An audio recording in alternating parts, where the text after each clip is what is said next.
This is Dan from MSS Endureless. Welcome to the channel.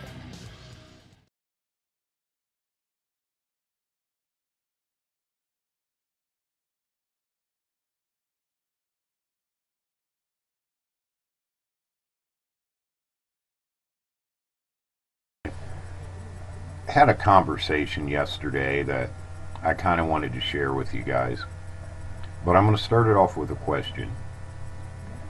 If you buy a house, would you neglect to get homeowners insurance?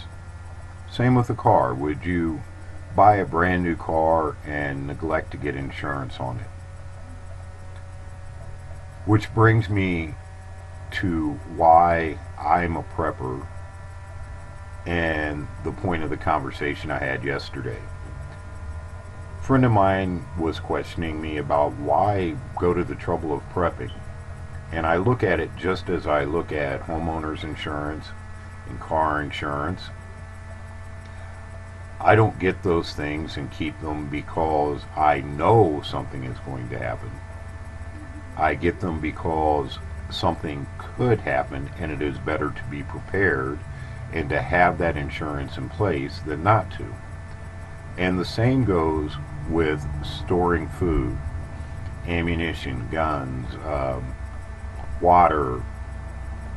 It's not a matter of knowing something is going to happen. It's a matter of, if something happens, what can I do now to mitigate that situation if it happens, whether it be an earthquake, tropical storm, even to the extreme of a SHTF situation. It is better to set things aside to mitigate those things than to wait until they happen and have nothing.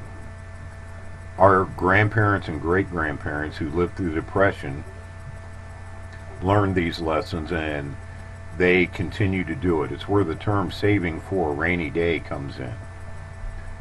It's better to have food put up than not to. Even if there's never a disaster, never a SHTF situation in your life, and you have these things put up, if something very personal SHTF happens to you, such as you lose your job or something of that nature, you have those things to fall back on.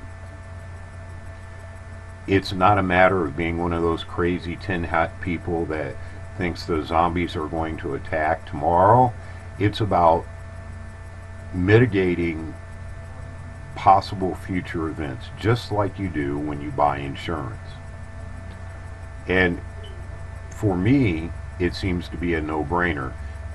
I have children. It is better to have things put back that can be used if there's hard times, so my children don't have to suffer. And it teaches them a valuable lesson.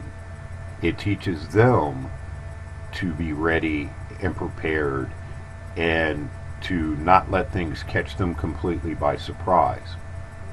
I take my children to the swap meets every Sunday. We look around for things that could be useful at some point, and if we can get them, we buy them and we put them up. And we buy a lot of books, because this is another area where I harp on it a lot, and a lot of people don't seem to get it. Skills, knowing how to do things, are more important than any other prep you could do. You can have 3 years of food set aside. Well, what happens when those 3 years are over? Do you know how to grow your own food? Do you know how to take care of animals? Do you know how to butcher them, process them? These sort of things. Do you know how to fix equipment that you may have? Do you know how to do blacksmithing? Something that I'm doing now, do you know how to use a ham radio? Now, I understand that if there's an EMP or something like that, most of this electronic stuff won't work. But you can learn skills for things that will work. You can learn skills for things that will be helpful in mitigating a situation if it happens. I use the word mitigate because there's no guarantee, there's no 100% answer. You can have all the tools and all the toys, and if you're in the wrong place at the wrong time, they do you no good. I harp on skills so much because I see things. I go to the range a lot, watch a lot of videos, and I see people doing things that just make me gasp. And I think about, why don't these people just learn the skill sets and then practice them and become proficient from that point, and as the motto of my channel is, and then pass them on to others. Because if there ever was an SHTF situation and someone comes to my group,